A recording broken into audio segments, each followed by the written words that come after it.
The lobby of Helix Tech Tower glowed with polished marble and cold morning light as Lena Whitmore stepped inside, clutching a folder to her chest. She barely took 2 steps before a manicured hand grabbed her wrist. Aubrey Lane, tall, glossy, dangerous, pulled her toward a corner near the glass wall. Her Dior handbag swung like a weapon. "Let's make this quick," Aubrey whispered, sliding a thick white envelope into Lena's palm. $50,000. Take it, disappear, and stop embarrassing yourself. Lena froze. The envelope felt heavier than money. It felt like humiliation pressed into paper. Aubrey leaned in, smiling like a wolf in lipstick. "You should thank me. Brandon deserves a woman who elevates him, not whatever this is." A few nearby employees gasped softly, pretending not to stare. Someone dropped a coffee cup. Heat rushed through Lena's cheeks, but her voice refused to rise.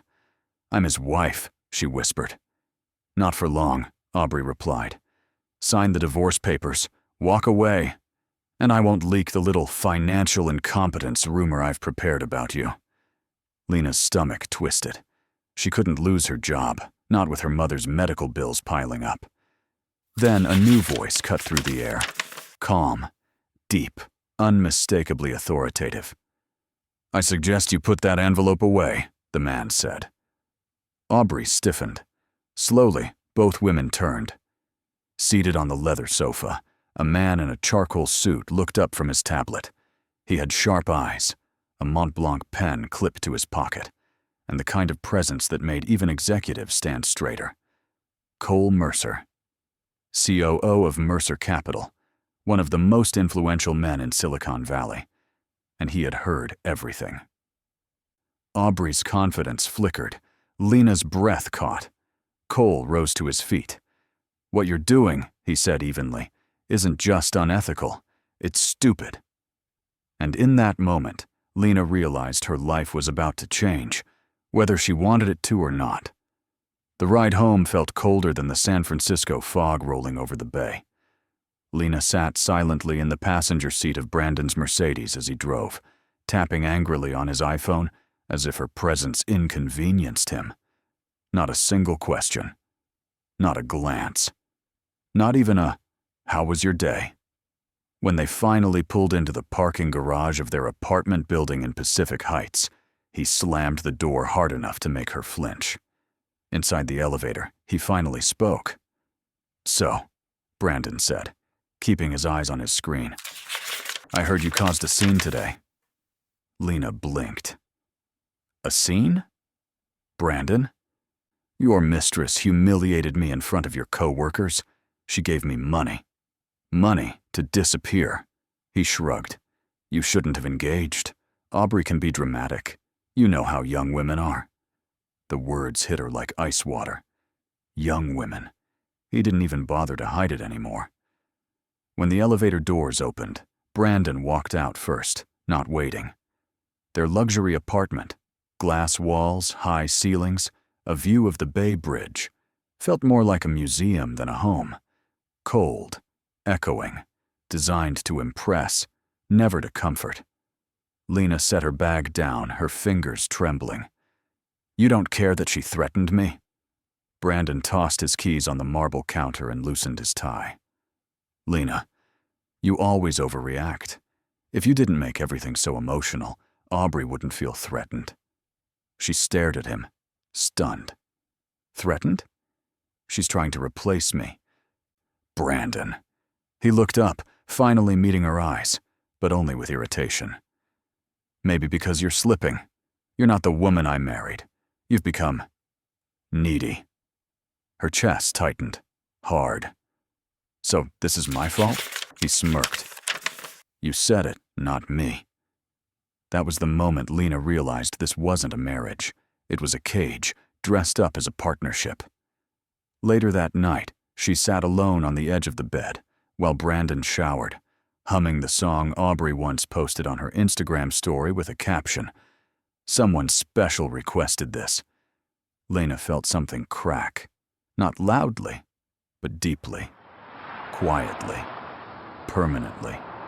She lowered her head into her hands and whispered into the empty room. I'm losing myself. But somewhere beneath the heartbreak, a small spark flickered, the faint, fragile beginning of a woman who wouldn't stay broken for long. The apartment lights flickered on automatically as Lena stepped into the living room, but the space felt colder than the night outside. The floor-to-ceiling windows overlooked the glowing San Francisco skyline. Thousands of glittering lights, each one reminding her of a life she thought she was building. But tonight, the view mocked her. She walked past the marble kitchen island, where she and Brandon once shared late-night takeout, laughing about work and dreaming about children they never ended up having. Now, only silence lived here, hovering over stainless steel appliances and untouched wine glasses. Her phone buzzed. A text from Brandon, sent from the other room. Don't forget to transfer the utility payment. You're behind again. Lena stared at the message, her pulse tightening. She wasn't behind. Brandon had moved money out of their joint account without telling her. Again. Another form of control hidden behind numbers and bank apps. She typed back. We need to talk. 3 dots appeared, then disappeared. No reply. She sank into the soft leather couch, the one Brandon insisted on buying from a premium showroom because successful couples need furniture that looks successful. She hugged a pillow to her chest, the stillness pressing against her. Then, a faint vibration on the entryway table. Her iPad lit up with Brandon's email notifications synced to her account. He must have forgotten it was connected when he changed his passwords. Subject line after subject line flashed across the screen. Dinner tonight. She's out late, right? Aubrey, you promised you'd tell her soon. We can finally be together once she signs. Make sure she doesn't get the retirement account. Lena's breath caught, her vision blurred. It wasn't just betrayal, it was strategy. A campaign to erase her completely. A quiet sob escaped her as she backed away from the table. Her knees nearly buckled. Then another sound, a door clicking open. Brandon emerged from the bedroom, shirtless, towel around his neck, scrolling casually on his phone.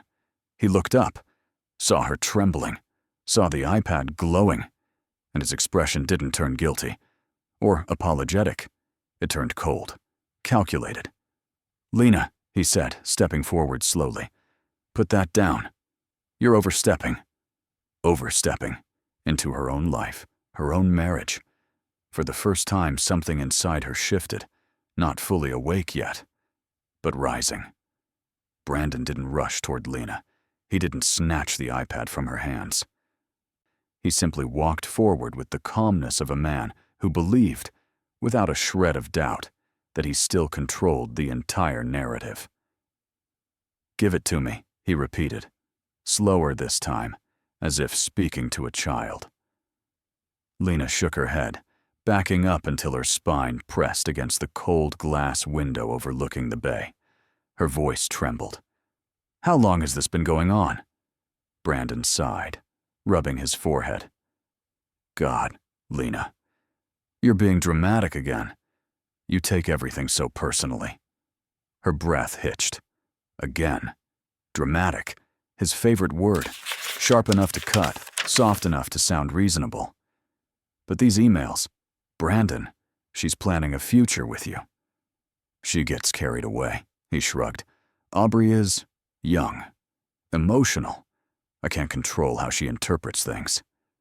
You told her you would leave me, Lena whispered. He met her eyes finally. Something dangerously close to irritation flaring there. Look, you've been slipping.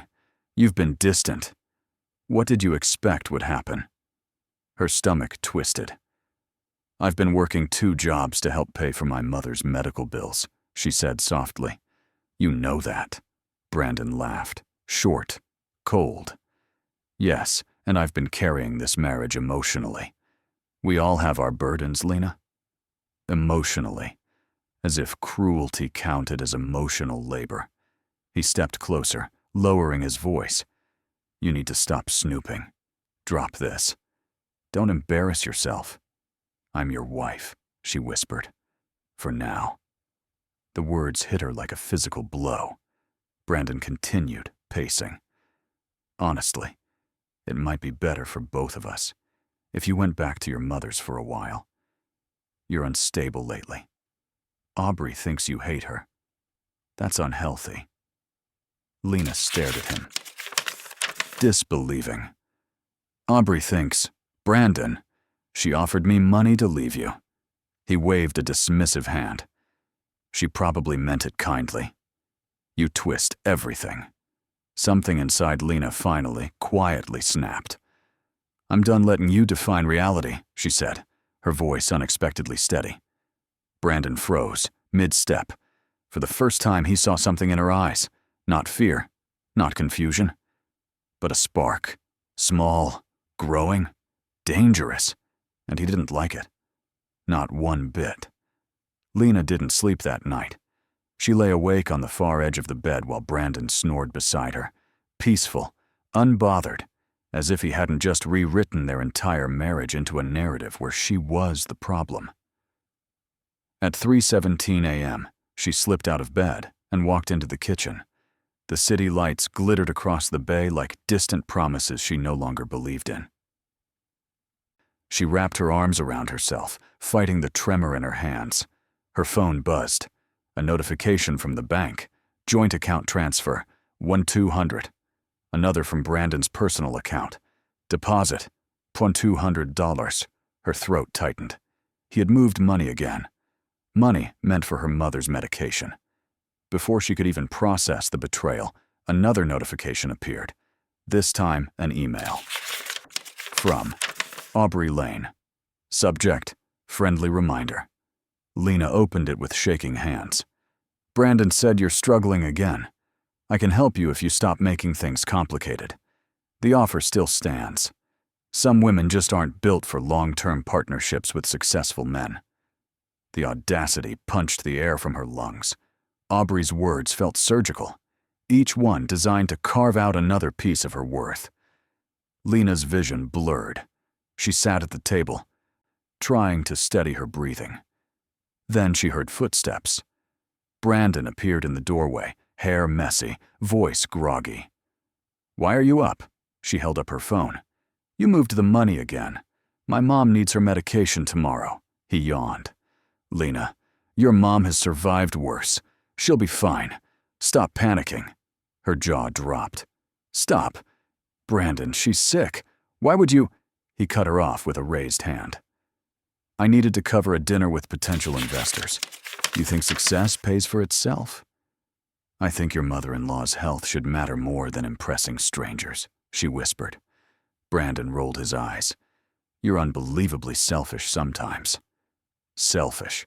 The woman working 2 jobs. The woman holding their marriage together. The woman sacrificing everything. Lena felt something inside her shift. Slow, heavy, irreversible. She looked at Brandon, truly looked, and finally saw the truth. This man would never choose her. Not her pain. Not her family. Not her future. And for the first time, the idea of leaving didn't feel terrifying. It felt possible. The next morning, Lena walked into Helix Tech with the weight of 1,000 unspoken apologies on her shoulders. She moved carefully, as if a single wrong step might cause her entire life to collapse in front of everyone. Everyone was looking at her. Whispers trailed behind her like shadows. A few coworkers exchanged glances, brows raised with quiet pity, others with judgment. Aubrey's rumor mill was clearly working overtime. As Lena approached her desk, she saw the first sign of it, a sticky note taped to her monitor. "You should have taken the money." Her breath stuttered. She glanced around, but no one met her eyes. She sat down slowly, gripping the edge of the desk to steady herself. Everything inside her screamed to go home, but home wasn't safe anymore either. She forced herself to breathe, in, Out. Keep it together. Then a voice she didn't expect broke through the haze. Rough morning? Lena looked up. Cole Mercer stood in front of her desk, sleeves rolled up, coffee in hand. Not the kind of man who belonged in an open-floor office surrounded by cubicles. He radiated quiet authority. She straightened immediately. "Mr. Mercer, I'm sorry about yesterday. I didn't mean for you to see." "Don't apologize," he said gently. "I only stepped in because the situation was inappropriate." Lena's cheeks heated. "I didn't want any of this. I just want to keep my job." Cole studied her for a moment, as if evaluating the truth beneath her words. "Are you in danger?" She blinked. "No." "Well, not physically. Financially? Professionally?" The questions hit too close, and Lena felt her eyes sting. She shook her head quickly, embarrassed. "I don't want to cause trouble." Cole exhaled softly. "Sometimes trouble finds people who don't deserve it." Before she could answer, Aubrey strutted across the office, stopping just long enough to sneer. "Oh, good. You're here. Try not to cry at your desk today." Cole's jaw tightened. His eyes turned sharp, predatory. But he didn't confront Aubrey.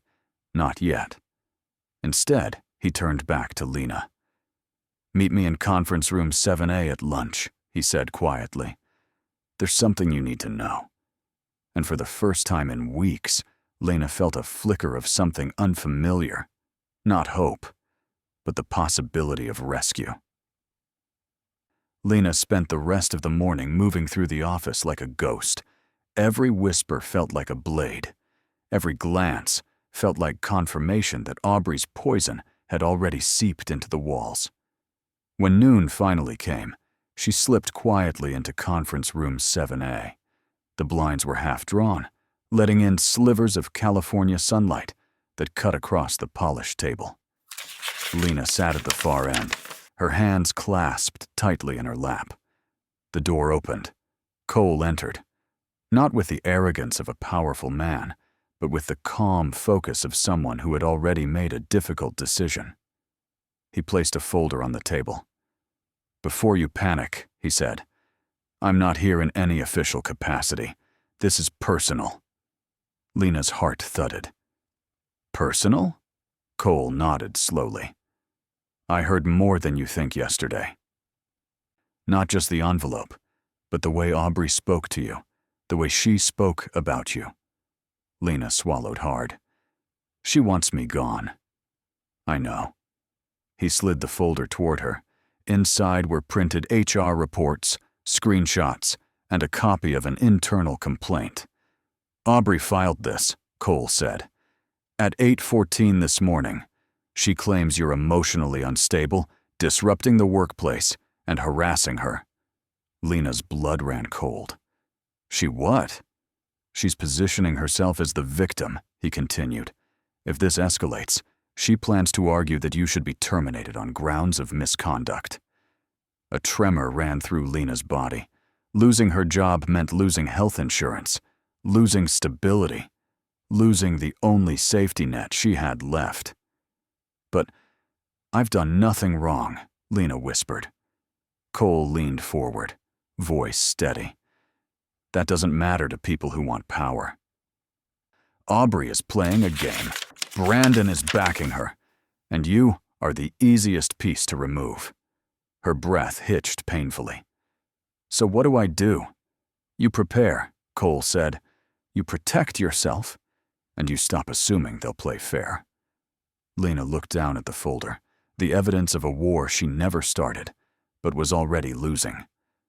Cole stood, pausing at the door. "You're stronger than you think, Lena, but you can't fight this alone." When he left, the room felt unbearably still. Lena pressed her palms to her eyes, fighting back tears. This wasn't just betrayal anymore. It was a trap. And she had just realized she was already standing in the center of it. That evening, the air inside the apartment felt unusually heavy, as if the walls themselves sensed a storm coming. Lena stepped inside cautiously, gripping the folder Cole had given her. She wasn't sure why she expected Brandon to be home early, but there he was, sitting on the couch, scrolling through his iPad with a glass of bourbon in hand. He didn't look up when she entered. Of course he didn't. "Brandon," she began softly. "We need to talk." He took a sip, never lifting his eyes. "Make it fast. I'm tired." Lena swallowed. "Aubrey filed a complaint against me. She's trying to get me fired." "Good," he said flatly. Her pulse spiked. "Good? Brandon, I need that job. My mom's medical bills." He cut her off with a lazy wave. "I'll take care of your mom's bills if you stop making trouble at work. You getting fired might actually solve a few problems." Her heart dropped. "Whose problems?" "Mine." He finally met her eyes. Cold, impatient, annoyingly calm. "You've become a distraction, Lena. Aubrey has been helping me with investor relations, and she thinks your emotional episodes are reflecting badly on us." "Us?" she whispered. "Or just her?" Brandon leaned back, expression sharp. "Truthfully, she thinks we need space, and she's right." Space. The word echoed in Lena's chest like a cavern cracking open. Before she could speak, Brandon stood, walked into the bedroom, and returned with a small suitcase. Her suitcase. "Maybe stay with your mom for a while," he said. "At least until this HR mess dies down." Lena stared, stunned. "You're kicking me out?" "It's not kicking out," he said smoothly. "It's resetting expectations." Resetting. Like she was some malfunctioning device. Lena felt the room tilt. Her throat tightened, her vision fuzzing at the edges. But the final blow landed when Brandon opened the front door and flicked his hand outward. "I'll transfer a few $100s so you can get a hotel tonight." A few hundred, after draining their accounts, after letting Aubrey humiliate her. Lena clutched the handle of her suitcase, numb. As she stepped into the hallway, Brandon added casually, "Oh, and don't come back until I say so." The door shut behind her with a quiet click, a sound far more devastating than a slam. The motel room smelled faintly of bleach and old carpet. Nothing like the crisp, eucalyptus-scented luxury of the apartment Lena had just been thrown out of. The flickering neon sign outside her window painted the room in a sickly red glow. It felt like a place people went when they had no other choices. Tonight, she was one of them. Lena set her small suitcase on the sagging bed. Her hand shook as she unzipped it, revealing only a few clothes, her planner, and a framed photo of her mother. The contrast was painful. This cramped, dim room versus the glass and marble life she had been exiled from. Her phone buzzed. A text from Brandon. "Don't make this harder than it needs to be. Stay put. Stay put." As if she were a problem to be contained. She closed her eyes, fighting the sting in her chest. When she finally opened them, tears blurred the neon glow into streaks of red. She sank to the edge of the bed, clutching the photo of her mother. "I'm trying, Mom," she whispered. "I swear I'm trying." Her stomach churned with panic. She checked her bank account. Brandon had transferred exactly $312. Not enough for more than a couple nights here. Certainly not enough for her mother's prescriptions. A sudden knock startled her. Her heart leapt into her throat. She approached the door cautiously. "Lena." The voice froze her in place. Not Brandon. Not Aubrey. Cole. She opened the door a crack, stunned to see him standing under the buzzing hallway light, holding 2 paper bags of food and a warm, steady expression. How did you find me?" Lena stammered. "You weren't at home," Cole said simply. "And you didn't show up on the employee tracker. I guessed you needed help." Her throat tightened. "I shouldn't involve you." "I'm already involved," he said softly. "Not because of your husband, because what happened to you is wrong." He stepped inside, setting the food on the tiny table. taking in the worn curtains and peeling paint. His jaw tightened, but not at her. At the situation she'd been forced into. "Lena," he said gently, "you can't stay here. I don't have anywhere else to go." Cole met her eyes, and something in his expression shifted. Resolve, unmistakable. "You do now." And for the first time that night, Lena felt a breath of air reach her lungs. The elevator of the Union Square boutique hotel glided upward with a soft hum, nothing like the rattling steel cage of the motel Lena had just escaped. Cole stood beside her, hands in his pockets, giving her space while quietly watching her out of the corner of his eye, making sure she didn't collapse. When the elevator doors opened, he led her into a corner suite, warm lighting, cream-colored walls, a view stretching all the way to the bay. It was peaceful, safe, and so far from the chaos of her life that her knees weakened. "Cole." "This is too much," she whispered. "It's temporary," he said, "just until we stabilize things." Stabilize. As if her life were a damaged system he genuinely wanted to repair. He set a keycard on the desk. "You're not locked in. You're not being watched. This isn't charity. Just a place to breathe." Lena's throat constricted. No man had spoken to her like that in years. Without judgment, without ownership, without expectation. She sank onto the sofa, clutching a pillow as if it were an anchor. "I don't know who I am anymore," she admitted. "Brandon controlled everything. Our money, our apartment, the way people saw me. Now I'm just empty." Cole sat in the armchair across from her, keeping a respectful distance. "You're not empty," he said. "You're exhausted. There's a difference." Lena let out a shaking breath. "I'm scared. Brandon knows how to twist things. And Aubrey, she doesn't even try to hide that she wants my life." Cole's jaw tightened. "I've dealt with people like them before. They don't stop until someone stands up to them." "I'm not strong enough," Lena murmured. "You're wrong." His voice was quiet but firm. "I saw strength yesterday. Most people would have taken the money. You didn't."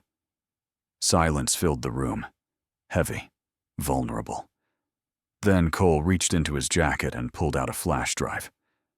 "There's something you need to see," he said. Information Brandon didn't expect anyone to find. Lena's pulse quickened. "What kind of information?" Cole met her eyes steadily. "The kind that proves you're not the problem." Outside, the city glittered endlessly. Unaware that Lena Whitmore was about to learn a truth powerful enough to shatter everything she thought she knew. By morning, the Union Square suite glowed with soft golden light, warming the quiet edges of a life Lena still wasn't sure she deserved. She sat curled on the sofa, wrapped in a hotel robe, staring at the flash drive Cole had given her the night before. Sleep had come in scattered fragments. Every time she closed her eyes, Brandon's voice dragged her back into old fears. But today felt different. Today felt possible. She inserted the flash drive into the hotel's MacBook Air. Files opened instantly. Clean, organized, damning. Brandon's financial trail, hidden transactions, duplicate invoices, unexplained cash withdrawals, all spread across her screen like pieces of a puzzle she suddenly understood how to solve. Her heart pounded. "He's been stealing from the company," she whispered. "Not pocket change, not mistakes. A pattern, a crime." Cole stepped into the room with a quiet knock, holding 2 coffees from the Starbucks downstairs. He set one in front of her. "You looked like someone who needs caffeine and clarity." Lena exhaled shakily. This could get him arrested." "It could," Cole confirmed. "But more importantly, it protects you. Because if he's willing to risk prison, he's willing to sacrifice anyone, including his wife, to cover his trail." Lena stared at the screen again. Her brain buzzed with fear, outrage, and some raw new power surging up from a place she didn't know existed. "I've been blaming myself," she said quietly, "for everything, for not being enough, for him leaving, for Aubrey." Cole leaned against the desk, arms crossed, expression steady. "Lena, abusers always make you feel like the problem. That's the only way they stay in control." Her eyes burned, but this time the tears didn't fall. They evaporated into something sharper. Resolve. "I want to fight back," she said. Cole's eyes softened, pride flickering there. "Then you're going to need to rebuild yourself first, not for revenge, for clarity." He reached into a shopping bag and handed her a slim box. Inside was a brand new Kindle. "I downloaded a few titles," he said gently. "Atomic Habits, Women Who Run with the Wolves, The Subtle Art of Not Giving a Fuck. Start with whichever one feels like oxygen."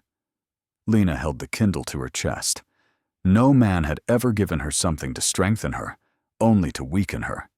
And for the first time in her adult life, she didn't feel like a burden. She felt like a beginning. Lena spent the next several hours combing through every file on the flash drive. The deeper she went, the colder her hands became. Brandon's embezzlement wasn't an accident. It was a blueprint, a full operation. And someone had been helping him hide the paper trail. Someone who knew exactly how to manipulate numbers. Someone who had access. Someone reckless enough to think she'd never get caught. Aubrey Lane. A sudden chill washed over Lena's spine as she opened a folder marked AL Internal. Inside were screenshots of an older employee database belonging to a marketing firm in Los Angeles, Aubrey's previous job. Termination documents, HR complaints, fraud alerts. A non-disclosure agreement stamped across the final page. Lena covered her mouth. Oh my God, she did this before. Just then, the suite door clicked open and Cole stepped inside, sleeves rolled up, a notebook in hand. He paused when he saw Lena's expression. "What did you find?" She turned the screen toward him. Cole's jaw tightened immediately. "I suspected as much." "You knew?" "I didn't know," he said softly. "But I knew Aubrey wasn't clean. People who climb as fast as she does always leave fingerprints somewhere." Lena scrolled down to a paragraph in the HR report. "She caused her previous boss to lose his job. She framed him for mishandling client funds." Cole nodded grimly. "She knows how to weaponize perception. Brandon didn't just choose a mistress. He chose an accomplice." Lena felt a bitter mix of disgust and clarity. The humiliation, the threats, the envelope of money. It had never been personal. It was strategic. Aubrey wasn't trying to steal her marriage. She was trying to erase a liability. Lena's hands trembled, but this time it wasn't fear. It was anger. Focused. Clean. The kind she hadn't allowed herself to feel in years. "Cole," she whispered, "if the company finds out she has a history of fraud, then both she and Brandon are finished. Cole finished for her. Permanently." Lena stared at the city skyline through the hotel windows. For the first time, the lights didn't look mocking. They looked like an invitation. "I'm ready," she said. "For the truth. For the fight. For all of it." Cole's expression softened into something almost proud. "Then it's time to turn the tables." Lena had never hired a lawyer before. The very idea felt too big, too intimidating, too other people's world. But as she sat in the Union Square suite, staring at the folder containing Brandon and Aubrey's crimes, she realized something. This was her world now. She had been pushed into a war she never asked for, and she wasn't going to fight it unarmed. With trembling fingers, she dialed the number Cole had scribbled on a hotel notepad earlier that morning. Evelyn Ward, family and corporate law. Reputation? Razor sharp. Success rate, terrifying. The phone rang once, twice. Then, Evelyn Ward speaking. Her voice was calm, crisp, and unmistakably efficient. Lena swallowed hard. Hi, my name is Lena Whitmore. I need help. Is this regarding divorce, financial misconduct, or workplace retaliation? Evelyn asked, as if such disasters were daily occurrences. All three, Lena whispered. A brief pause. Tell me everything. For the next 15 minutes, Lena laid out her story. Brandon's financial control, the humiliation at Helix Tech, Aubrey's bribe, the HR complaint, the embezzlement, the past fraud. Every detail she'd been too afraid to say aloud suddenly spilled out, trembling but real. When she finished, the line went quiet. Uncomfortably quiet. Had she said too much? Then Evelyn exhaled. Mrs. Whitmore, you have no idea how much leverage you're sitting on. Lena blinked. I do? Oh yes. Your husband and his mistress have committed enough violations to dismantle both their careers. And if what you've described is accurate, Helix Tech could face liability for failing to protect you from retaliation. Liability. Leverage. Words she'd never imagined applying to herself. We'll need documentation, Evelyn continued. Emails, screenshots, financial logs. The original envelope Aubrey gave you. Keep everything. Nothing is too small. Lena's voice wavered. Do you really think I can win? I don't take cases I can't win, Evelyn replied. And yours? This is not a case. This is a catastrophe waiting to explode, beneficially for you. For the first time, Lena felt something warm spread through her chest. Not hope, but validation. A sense that she wasn't insane, dramatic, or unstable. She had been abused, and now she had power. We'll meet tomorrow morning, Evelyn said. And Mrs. Whitmore? Yes. By the time I'm done, your husband will regret ever underestimating you. Lena hung up, breath shaking, but her spine straighter than it had been in years. The Napa Valley Charity Gala shimmered beneath strings of golden lights. The kind of event where powerful men made quiet deals and women wore gowns worth more than Lena's annual salary. She stepped out of the black car Cole had arranged for her, the cool night air brushing her shoulders as she looked up at the sprawling vineyard estate. She had never been somewhere so breathtaking, nor somewhere where she felt she had every right to stand. Her dress was simple but striking, deep midnight blue, draping elegantly but not loudly. Her hair swept back, exposing the soft strength in her jawline. She didn't look like the woman who once slept in a rundown motel 3 nights earlier. She looked rebuilt. Cole appeared beside her, offering an arm. You don't have to go in if you're not ready. Lena inhaled slowly. I'm ready. Inside, crystal chandeliers reflected off marble floors, and guests mingled with glasses of champagne. Lena felt the eyes, curious, admiring, whispering. But none of them made her shrink. It was Aubrey who made her blood turn to ice. She appeared at the top of the staircase in a slinky silver gown, Brandon behind her, looking smug, satisfied, like a man who thought he had already won. Aubrey's smile evaporated the second she saw Lena. What is she doing here? Aubrey hissed under her breath as she descended. Brandon's face paled. Lena, how did you get invited?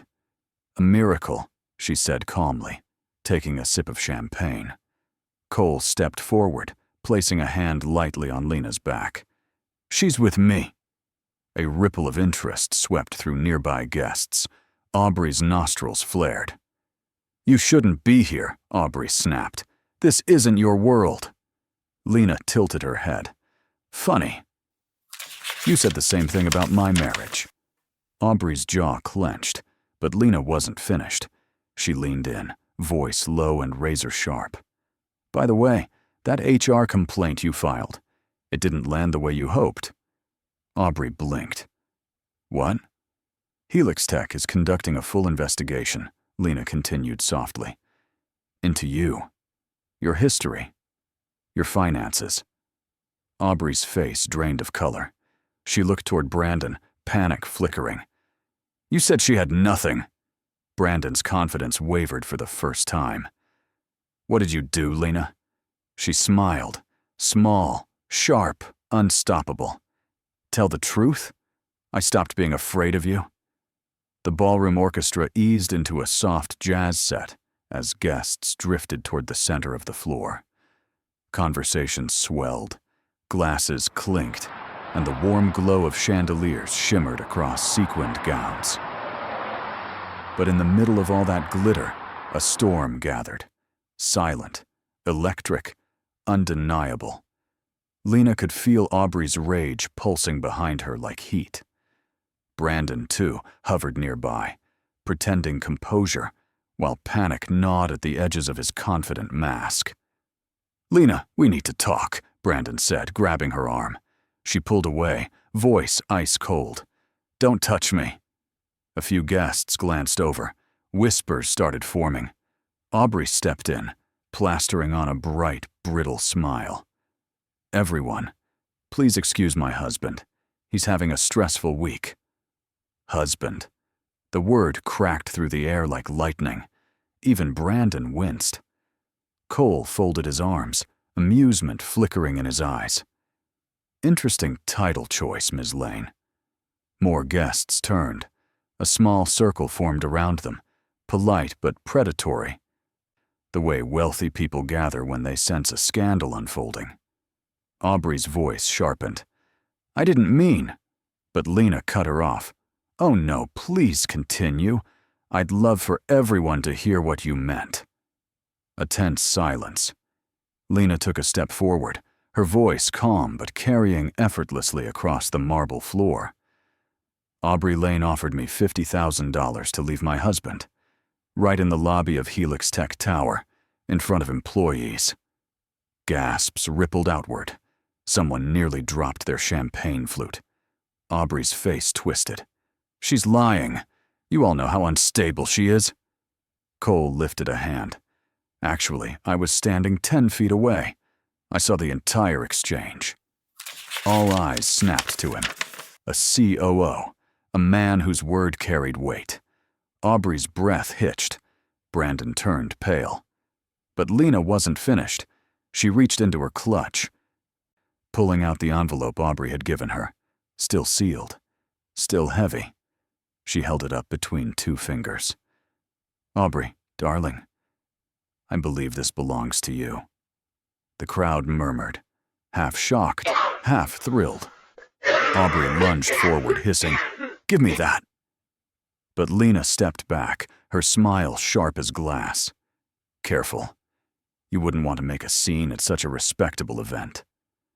The humiliation was complete.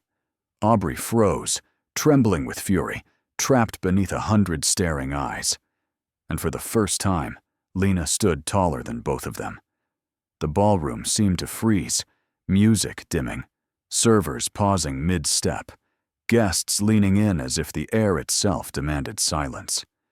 Lena stood centered in the chaos, the sealed envelope still held delicately in her hand, like an exhibit in a courtroom.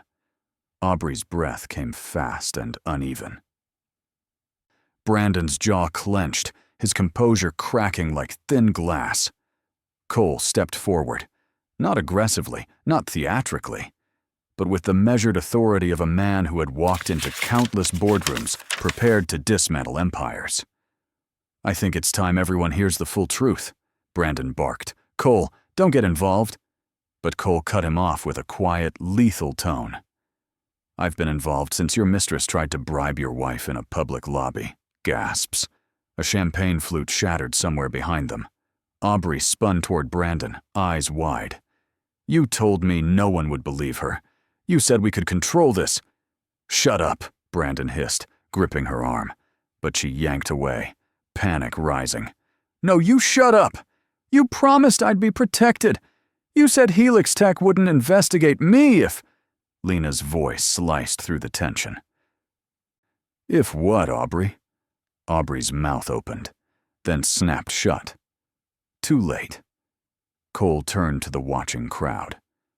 For anyone curious, Aubrey Lane was terminated from her previous company for financial misconduct, covered up with a non-disclosure agreement, one her new employer is now aware of. A wave of murmurs spread like wildfire. Faces shifted, intrigue turning to judgment, curiosity to condemnation. Brandon's voice shook. This is slander. It's documentation, Cole replied calmly. And Helix Tech's ethics committee already has it, along with evidence of your own financial discrepancies. The room erupted in whispers. Board members exchanged looks. Someone pulled out their phone. Brandon lunged a step toward Cole. You don't know what you're talking about. Cole didn't flinch. Actually, I know exactly what I'm talking about. And so will the investigative auditors on Monday morning. Aubrey's face drained of all color. You said the transfers were hidden. Brandon rounded on her. I told you not to talk about that in public, Aubrey screamed. You promised me a future. Lena stepped forward then, not with aggression but with clarity, a woman stepping fully out of the shadows. Brandon, Aubrey, your future was built on lies. Mine won't be. The room watched her, not with pity, not with doubt, but with awe. Tonight, the prey had become the witness, and the truth was finally, irreversibly out. The gala dissolved into chaos the moment Brandon lunged toward Cole, an act of pure panic rather than aggression. 2 board members intercepted him instantly, pulling him back as murmurs swelled into a deafening chorus. Cameras flashed. Guests recorded. The scandal he feared most was no longer a distant threat. It was happening in real time, in tuxedos and diamonds. Let go of me, Brandon barked, jerking uselessly against the men holding him. But his voice cracked, betraying the fear beneath the fury. One of the Helix Tech board directors, Victor Lansing, stepped forward. His expression was carved from stone. Brandon, we need you to come with us. Now. Brandon shook his head violently. This is overreacting. Cole is lying. Lena put him up to this. She's always been unstable. But Victor raised a hand. We've received preliminary internal audit reports. The discrepancies are real, and your access to company systems has been suspended as of 10 minutes ago. Brandon froze. It was the first time in years Lena had seen him truly still. No arrogance, no charm, no rehearsed confidence. Just a man watching the ground crumble beneath him. Aubrey stepped backward, eyes wide. Suspended? Wait, why me? I didn't do anything. Another board member approached, voice clinical. Ms. Lane, you'll need to surrender your company badge immediately. There is evidence you've tampered with internal financial documentation. The color drained from her face. That's not possible. Brandon told me. But the sentence died as Brandon snapped. You weren't supposed to touch the files, Aubrey. The room went silent. Every whisper ceased. Every camera lifted. He had just implicated both of them. Aubrey slapped him across the face, hard enough to echo. You ruined me, she screamed. You said I'd be safe. You were supposed to follow instructions, Brandon shot back. You're the one who... Victor cut him off sharply. Enough. Security will escort both of you off the premises. 2 uniformed guards stepped forward. Brandon paled. Wait, no, please! Can't we discuss this privately? Victor's voice was ice. You discussed it publicly when you stole from your company. Aubrey sobbed, mascara streaking down her cheeks. Brandon looked around desperately, searching for someone, anyone to save him. But every face had turned cold, including Lena's. He tried one last time. Lena. Honey. Tell them this is being blown out of proportion. Lena stepped forward, meeting his eyes without trembling. Brandon, The only thing blown out of proportion was your ego. And for the first time, he understood she would never save him again. Security moved in before Aubrey could bolt. One sharp nod from the director, and both guards positioned themselves beside her. The glamorous silver gown she'd chosen for attention now felt like a spotlight she couldn't escape. "Ms. Lane," one guard said, "you'll need to come with us." Aubrey stumbled backward, panic twisting her features into something wild. No, this isn't happening. I didn't do anything. Brandon dragged me into all of this." Brandon scoffed. "Dragged you? You were thrilled to be involved, until you got caught." Gasps rippled through the guests. Someone whispered, "She's finished." Aubrey's eyes darted desperately from face to face, searching for a lifeline. She found none. Not even Brandon. Especially not Brandon. Her voice cracked. "Please, someone tell them. I'm the victim here." Victor Lansing stepped forward, speaking with the steady authority of a man accustomed to ending careers with a sentence. "Ms. Lane, Helix Tech's investigation uncovered evidence of falsified documents tied to your employee login, and further review of your employment history raises significant ethical concerns." Aubrey shook her head violently. "No, those files were sealed. They can't access those." "They can," Victor replied, "when fraud is involved." Aubrey turned to Brandon in disbelief. "You said they could never trace it back to me," Brandon glared. "And you said you knew how to cover your tracks." Their partnership crumbled publicly, ugly and loud. Two conspirators suddenly devouring each other to survive. Lena watched silently. No gloating, no pity, just clarity. Aubrey lunged toward her next, face streaked with tears and ruined mascara. "This is your fault. If you had just left like you were supposed to." Lena stepped back, calm as a still lake. "I was never the one who needed to leave." The simplicity of the truth struck harder than any shouting match. Security gently, but firmly, took Aubrey by the arms. She tried to twist free, screaming, "You don't understand. I'm meant for this world. I belong here." But the room disagreed. The silence was judgment. The stares were verdicts. As she was escorted away, her cries echoing down the marble hall, Lena felt something inside herself release. A knot that had been twisting for months. Aubrey had stolen her dignity, her confidence, even her sense of reality. But tonight, the universe returned the balance. Justice didn't arrive quietly. It arrived with spotlights, witnesses, and a fall so loud the entire valley could hear it. The gala slowly returned to motion, but the energy had shifted. Subtle, reverent, electric. The scandal had detonated in the center of the ballroom like fireworks, and now every guest watched Lena as though she were the unexpected heroine of a story they hadn't realized they were witnessing. Cole approached her quietly. "You handled yourself with grace," he said. Lena exhaled shakily. "I thought I would fall apart." "You didn't," he said. "That's the difference between you and them." She glanced toward the balcony doors, needing air. Cole followed, but kept a respectful distance as she stepped outside. The night breeze rolled across the vineyard, cool and steady, filling her lungs. For the first time in years, she felt taller. Not because of the heels, because she finally recognized herself. Through the glass, she saw Brandon surrounded by board members, faces stern, arms crossed. He looked trapped, cornered, stripped of the power he once wielded so casually.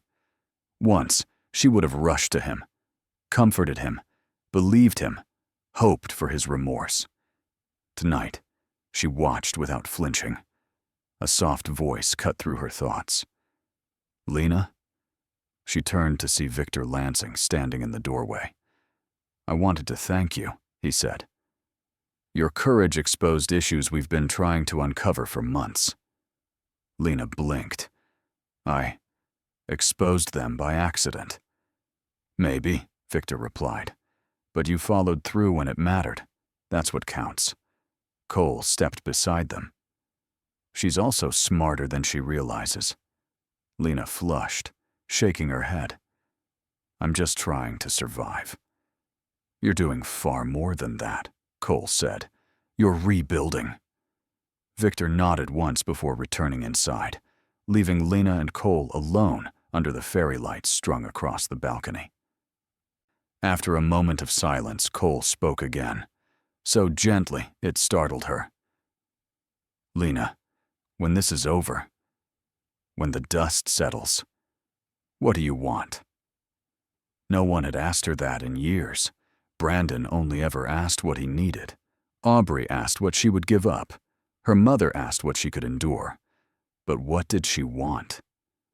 Lena looked out over the glowing vineyard, breath steady. I want a life that doesn't hurt to live. Cole's expression softened, deeply, sincerely. And you'll have it, he said. I'll make sure of that. For the first time, she believed someone. For the first time, she believed herself. The morning after the gala felt like stepping into a new world, one built on truth, not fear. Lena walked through the glass doors of Evelyn Ward's law office, with her shoulders square, her breath steady, her heart no longer trembling. She wasn't the woman who'd accepted humiliation in a corporate lobby. She wasn't the wife who'd begged for scraps of affection. She was someone who had survived, and someone who was about to win. Evelyn motioned for her to sit. I have good news, the attorney said, sliding a packet across the polished table. Helix Tech is cooperating fully. Your testimony and the evidence Cole provided solidify a strong case. Brandon will face criminal charges, and Aubrey's misconduct disqualifies her from any countersuit.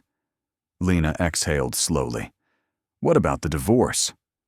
Evelyn smiled, sharp and satisfied. He's agreed to settle, generously. Lena blinked. He agreed? His lawyers advised him he has no leverage left. You'll receive alimony, a portion of his retirement fund, and damages for emotional distress. More than enough to rebuild your life. The words washed over her like warm sunlight. For months, Lena had braced for loss. Today, she received restoration. After signing the final documents, she stepped outside into the crisp San Francisco air. Cole was waiting near the curb, leaning casually against his car, the morning light softening the edges of his usually composed expression. It's done, she said. Cole studied her face. How do you feel? She paused, searching for an honest answer. Light. Like I finally put down something heavy I didn't realize I'd been carrying. He nodded, slow and genuine. You deserve that. For a moment, they stood in quiet understanding. Two people whose lives had crossed in chaos, but aligned in something gentler, steadier. Then Cole offered his hand. No pressure, no expectations. But if you ever want to explore what comes next, together, I'd like that. Lena looked at his hand, then up into eyes that had never once lied to her, and she smiled. Maybe I'm finally ready to want something good, she said softly. And maybe I want you. Cole's breath hitched, not in surprise, but in relief. As they walked down the street, her heart felt full for the first time in years. Justice had been served. Peace had returned. And Lena Whitmore, once broken, discarded, underestimated, stepped into a future she had earned with every scar. So, that's where our story comes to an end. And if you're still here with us, still listening all the way to this moment, then maybe something in Lena's journey touched your heart in a way you didn't expect. Maybe it reminded you of a wound you've carried, or a strength you forgot you had. Life has a way of breaking us down quietly, doesn't it? But like the Stoic Marcus Aurelius once said, what stands in the way becomes the way. Every hardship, every betrayal, every night we think we won't survive. Those moments shape us into someone wiser, stronger, more awake. Lena didn't rise because the world got kinder. She rose because she finally chose herself. And that's something every one of us can do. Healing doesn't happen in a single moment. It happens in the small, steady decisions to stop carrying what hurts and start choosing what heals. If this story made you feel seen, understood, or a little less alone, stay with us. Like the video, share it with someone who needs it, and subscribe to the channel so you don't miss the next journey we take together. Because you, just like Lena, deserve a life that finally feels like yours. Just a quick note, my friends. The story you've just watched is a fictional dramatization created purely for entertainment and emotional reflection. None of the characters, events, companies, or situations are real, and any resemblance to actual people is completely coincidental. We craft these stories to explore human emotions, resilience, and the choices that shape us, not to portray real individuals or real-life scandals. The lesson isn't about pointing fingers. It's about understanding ourselves better through storytelling. So please remember, this narrative is a safe space to feel, to think, and to heal. Not a documentary or a retelling of factual events. Thank you for watching with an open heart and a thoughtful mind. Your support helps us keep creating meaningful content for you.